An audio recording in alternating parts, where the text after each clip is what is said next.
Alors bonjour à toutes et à tous, j'espère que vous allez bien. Alors effectivement c'était Jonathan qui devait venir nous apporter la parole ce matin et malheureusement le froid étant là, il est tombé malade et du coup j'ai pris la relève. Voilà. Merci. Non mais c'est pas, ça aurait pu être n'importe qui, c'est tombé sur moi, c'est tout. Je vais commencer par prier et puis après je vous explique le thème de ce matin. Seigneur, merci pour ta présence au milieu de nous. Merci pour ces chants. Merci pour ta parole aussi. Et je veux te la remettre entre tes mains ce matin et te demander, Seigneur, de nous enseigner, de nous parler, de nous édifier. Et je prie, Seigneur, que ce soit toi qui parles, Seigneur, et pas moi, Seigneur, que ce soit toi qui prenne ma bouche, Seigneur, pour parler et que tu te glorifies, Seigneur, et que nous repartions fortifiés, encouragés, avec une grande soif de toi, Seigneur. Au nom de Jésus-Christ. Amen. Alors, vous avez vu, j'ai un petit bonhomme là qui est prêt pour le voyage. Comme vous le savez, on suit en ce moment tous les 15 jours, on essaye de faire ça, de suivre l'épître aux Éphésiens. Alors, on a vu que Paul, dans son épître, nous parle du salut par la grâce. Il nous parle de la réunion des croyants en un seul peuple, de l'unité de l'Église. Il va parler aussi de se dépouiller du vieil homme et de chercher à marcher dans la sainteté en imitant Christ. Et aujourd'hui, j'aimerais prendre un sujet qui n'est pas dans l'épître aux Éphésiens, mais qui a été écrit par un autre apôtre. Il s'agit de l'apôtre Pierre. Le sujet, c'est étrangers et voyageurs sur la terre. Notre passage, ce sera 1 Pierre 2. Il n'y a que 2 versets, le 11 et le 12. Si Pierre aborde ce sujet dans sa première épître, c'est pour encourager les lecteurs de sa lettre à persévérer malgré l'affliction et la persécution. En même temps, quoi de plus motivant que de savoir que nous n'appartenons pas à ce monde, mais que notre demeure est avec lui dans les cieux pour l'éternité.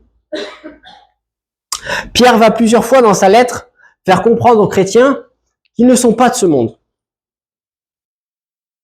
Lisons le passage, 1 Pierre 2, reviens, 11 à 12.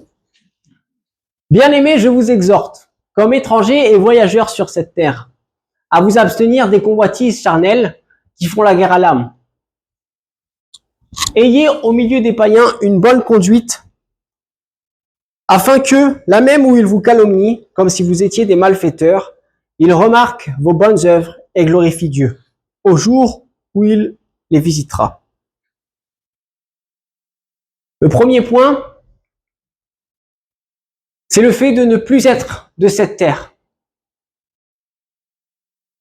Alors le contexte, parce que là j'ai pris 2 versets dans l'épître de Pierre, mais le contexte quand même de son épître, c'est bien de le rappeler.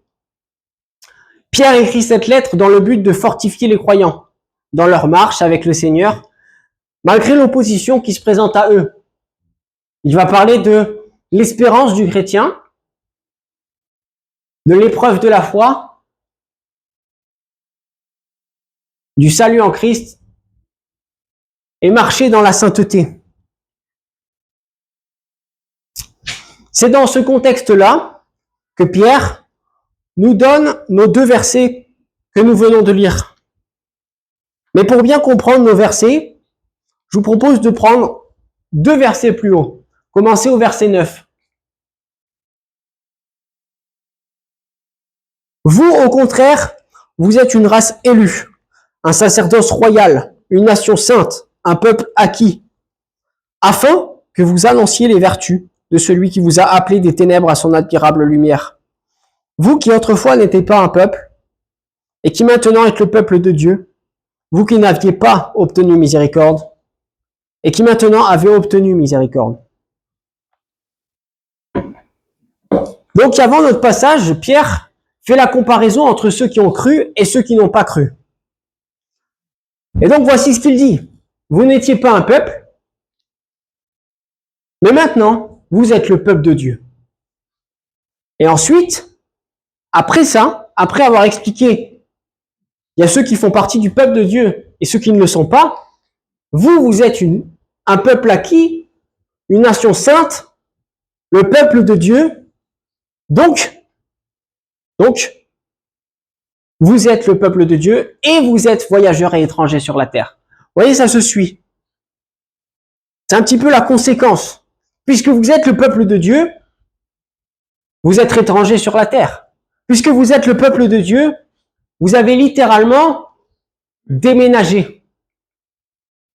C'est-à-dire que la maison, notre demeure, ce n'est plus la terre. Ah, il s'est pas affiché, mais c'est le ciel. Notre demeure maintenant, c'est le ciel. J'ai même envie de vous dire, la plupart du temps, quand on se présente un peu plus à quelqu'un, parfois on va donner notre origine. C'est vrai. Parfois on va dire, ah tiens, toi t'es de quelle origine et tout, machin. Ah moi je suis italien, je suis machin truc et tout. Alors c'est vrai, notre corps est toujours pareil. Notre corps il est toujours peut-être italien, peut-être français, peut-être écossais, je sais pas. Mais notre âme, elle a complètement changé. Notre esprit, lui, n'est plus du tout acquis à cette terre. Mais sa part est dans le ciel. Et pour bien comprendre le passage, c'est ça qu'il faut se mettre en tête. Je ne suis plus de cette terre. Je n'ai plus part à cette terre. Mon héritage n'est plus ici, n'est plus en France ou je ne sais où dans la terre, mais mon héritage sera dans les cieux. Et ça, nous pouvons en attester.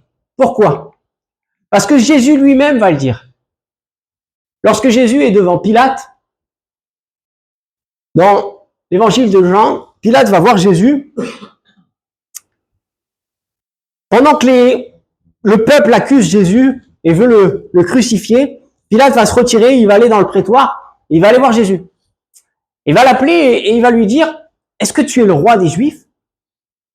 Mais voyez ce que Jésus répond. Jésus répondit, est-ce de toi-même que tu dis cela? Ou d'autres te l'ont dit de moi? En gros, d'où tu tiens cette information?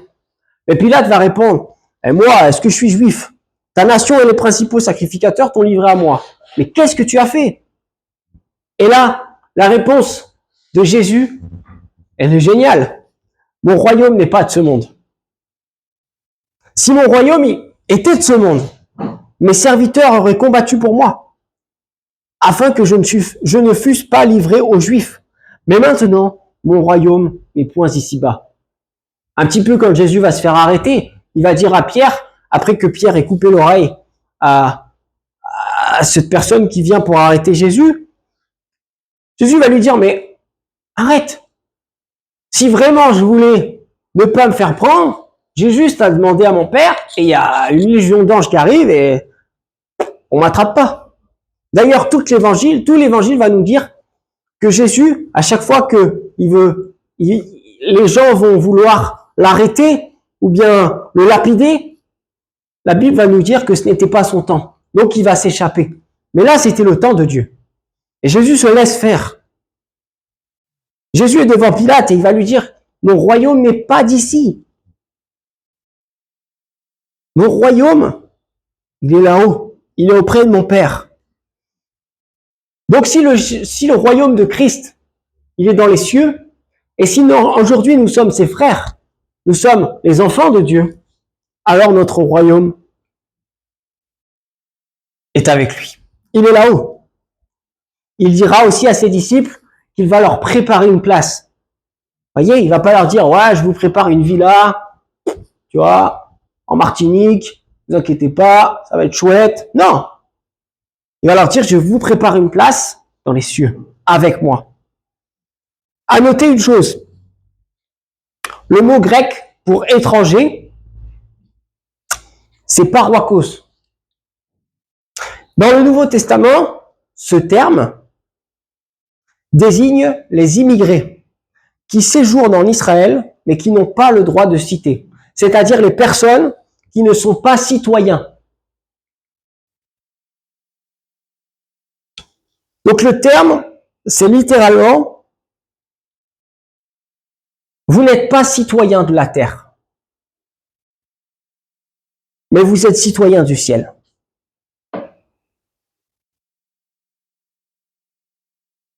Vous, au contraire, vous êtes une race élue, un sacerdoce royal, une nation sainte, un peuple acquis. Le deuxième point, maintenant qu'on a vu que on n'appartient plus à la terre, mais notre royaume, notre héritage, il est dans les cieux. Maintenant, qu'est-ce que ça implique, clairement, dans notre vie? Parce que on peut repartir de là en disant, ok, d'accord, je suis chrétien, bon, ok, ma place est dans les cieux, j'attends que Jésus revienne, mais il y a quand même quelque chose en plus. Il y a quand même une application dans la vie réelle. D'accord? Qu'est-ce que ça implique? Nous sommes de passage sur terre, notre habitation est dans les cieux, ok? Et alors, qu'est-ce que ça change à notre vie? Je vous propose de prendre la version Semeur de nos deux versets. Mes chers amis, vous êtes dans ce monde comme des résidents temporaires, des hôtes de passage. C'est pourquoi je vous le demande. Ne cédez pas au désir de l'homme livré à lui-même. Ils font la guerre à l'âme. Ayez une bonne conduite au milieu des païens. Ainsi, dans les domaines même où ils vous calomnient, en vous accusant de faire le mal, ils verront vos bonnes actions et loueront Dieu le jour où il interviendra dans leur vie. J'aime bien cette version. Le fait d'être étranger et voyageur sur la terre sont les raisons pour lesquelles nous devons vivre dans ce monde dans la sainteté, avec une bonne conduite. Pierre n'est pas en train de dire « Vous êtes une nation sainte, une race élue, un sacerdoce royal. Bon, la terre n'est pas votre maison. Donc, surtout, ne parlez à personne, d'accord? Restez entre vous, restez cachés, détestez les païens et attendez Jésus. » C'est pas ça. On est d'accord? C'est pas parce que notre héritage est dans les cieux qu'aujourd'hui nous sommes, on doit être entre nous et surtout on sort pas. Hein, on parle pas aux païens parce qu'on sait jamais. Hein. C'est pas ça. Pierre n'est pas en train de dire ça. Au contraire, il est en train de leur dire, parce que vous êtes voyageurs et étrangers sur la terre, représentez Christ. Partout où vous êtes. Et ne cédez pas à vos propres désirs. Il y a donc deux choses à retenir. Ne pas céder à nos désirs, qui sont charnels. Et la deuxième, avoir une bonne conduite au milieu du monde. Mais remarquez une chose. Dans ces versets, il y a une cause à effet. C'est-à-dire, le seul moyen d'avoir une conduite, une bonne conduite au milieu du monde qui rend gloire à Dieu, c'est de ne pas céder à ses propres désirs. Suivre égoïstement ses désirs et témoigner de Jésus, c'est complètement opposé. D'accord? C'est simple. Imaginez, vous êtes persécuté. Parce que, il faut savoir ça. Il faut savoir que Pierre, il écrit ces choses au milieu d'une lettre, d'une épître, pour fortifier les chrétiens qui commencent à être de plus en plus persécutés. D'accord? Les chrétiens à qui Pierre s'adresse, ils sont de plus en plus mis à mal. Donc, il va les encourager. Mais imaginez ça, vous êtes persécutés et on vient vous dire, il faut pas que tu succombes à tes désirs de colère, de vengeance, mais il faut que tu aies une bonne conduite, même avec tes persécuteurs. C'est compliqué. Vous êtes au travail, il y a le collègue qui est là, il vous en met plein la vue, quoi. Il vous gonfle. C'est vrai, non? Il y a parfois des situations comme ça. Et pourtant, il faut rester calme. Il faut pas céder à ses désirs, de s'énerver, d'être en colère, de nourrir une animosité. C'est dur. C'est pas facile.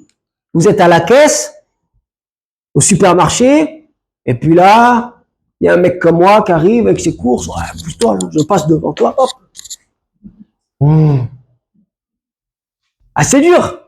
Là, les désirs de la chair, ils disent, oh, pousse-toi. Je vais lui repasser devant.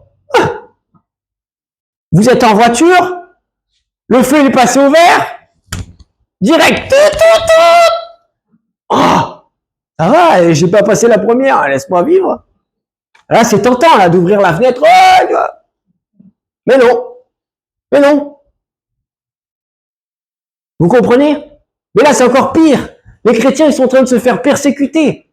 C'est-à-dire que on est en train soit de les enfermer, soit de les tuer, soit de les séparer de leur famille à cause de leur foi. Et eux, Pierre les encourage à ne pas broncher, à dire, ok, eh ben, je vais fortifier ma foi. Je vais continuer dans ma marche. Je vais aimer mes persécuteurs. Je vais les bénir. Ouf. Ouais, t'abuses un peu quand même. Ben si. Parce que sinon, quelle différence il y a entre nous et le monde? Le monde, il déteste ceux qui les détestent. C'est vrai ou pas? Mais nous, on doit aimer ceux qui nous détestent. Et tout ça pour un seul but. Avoir une bonne conduite. Mais pourquoi faire? Ça, c'est la question. Moi, je me dis, mais attends, pourquoi faire? Pourquoi j'irai avoir une bonne conduite? Pourquoi je serais obligé de faire ça? Après tout, c'est vrai. Le verset d'avant, il nous dit, vous êtes une race élue, un sacerdoce royal. Ça a l'air, waouh, je fais partie du peuple de Dieu. Viens pas m'embêter, quoi. Mais non. Pourquoi je devrais avoir une bonne conduite? Ce que Pierre nous demande, c'est compliqué.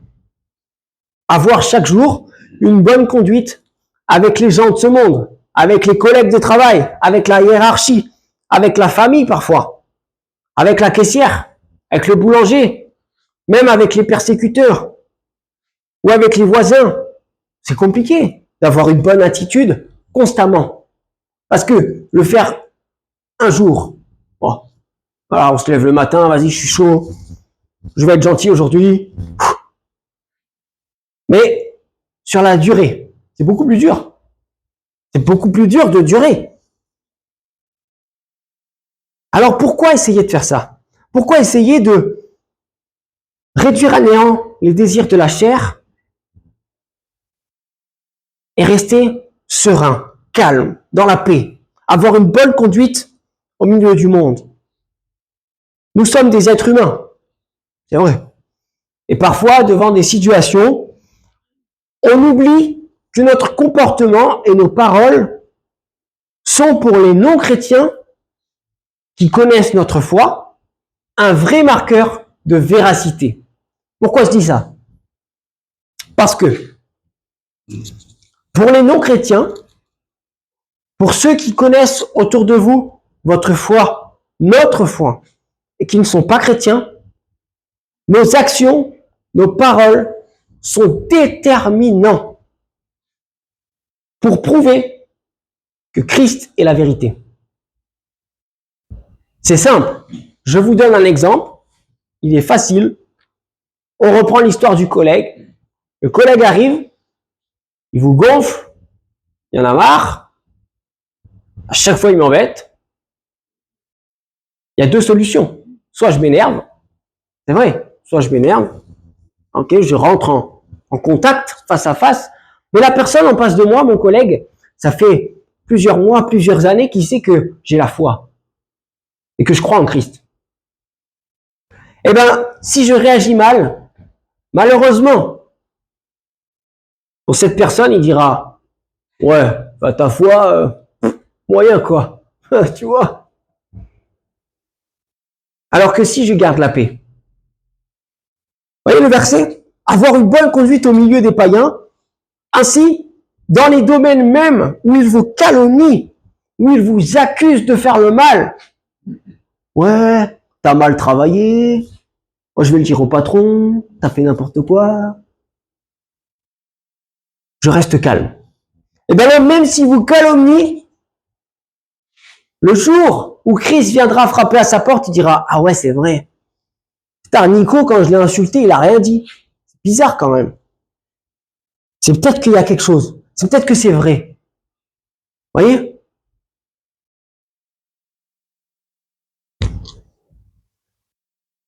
Ça ne veut pas dire qu'on doit se faire marcher dessus. Alors, je rajoute une aparté, parce que c'est vrai, après c'est tentant de se dire, bon, bah alors je me fais fouetter, tranquille. Il y a parfois des situations où, dans la vie, il faut faire des choix.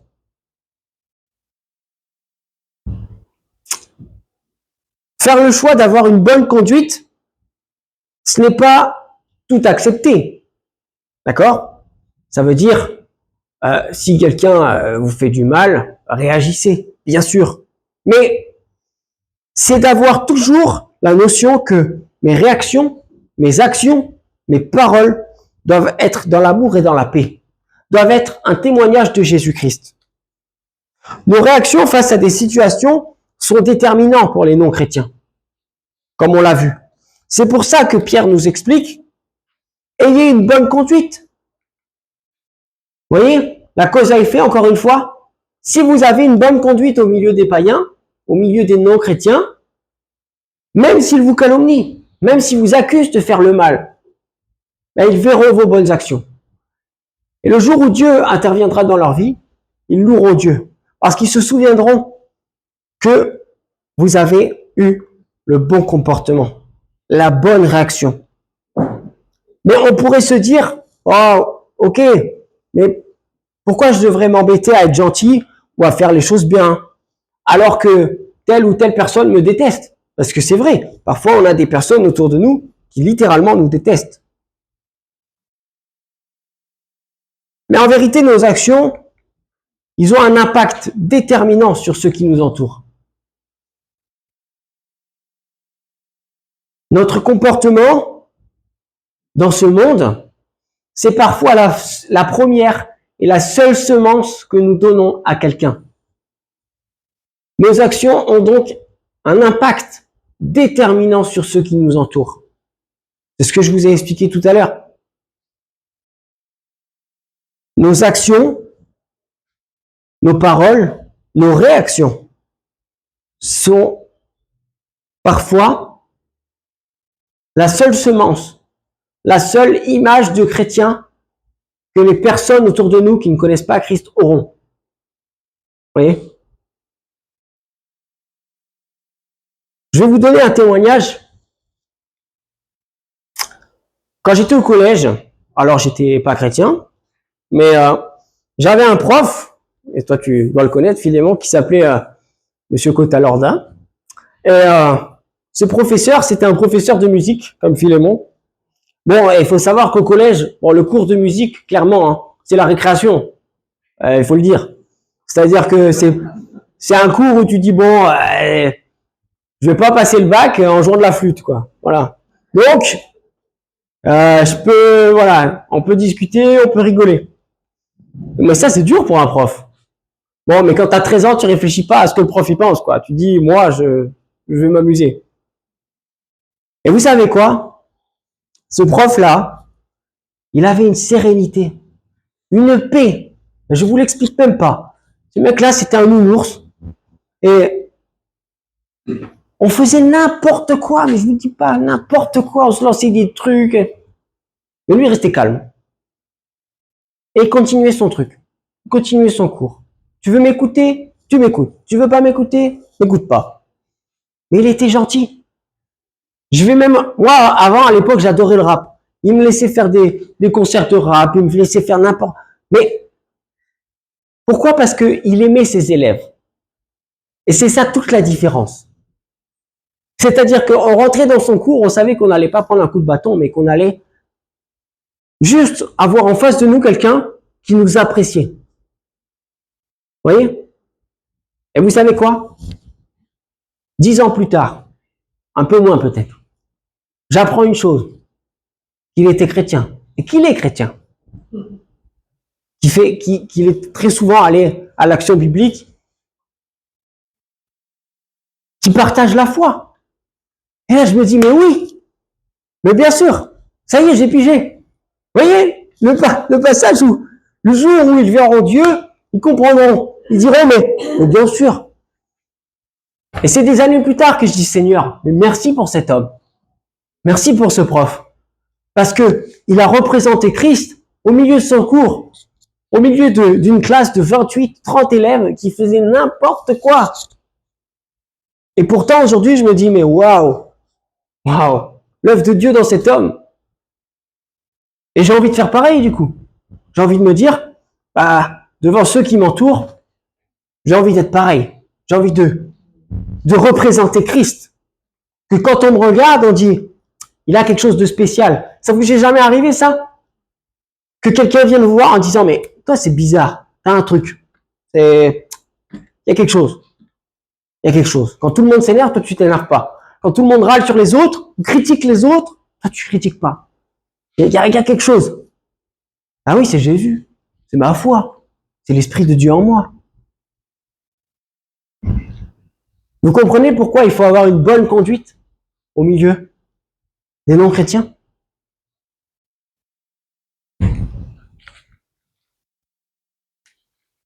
Moi, je pense que Monsieur Cotalorda, ce professeur, il n'avait pas conscience de ce qu'il faisait.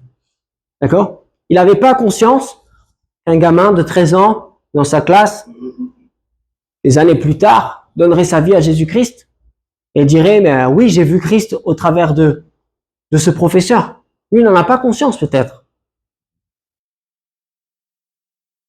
Mais il a décidé quand même quelque chose.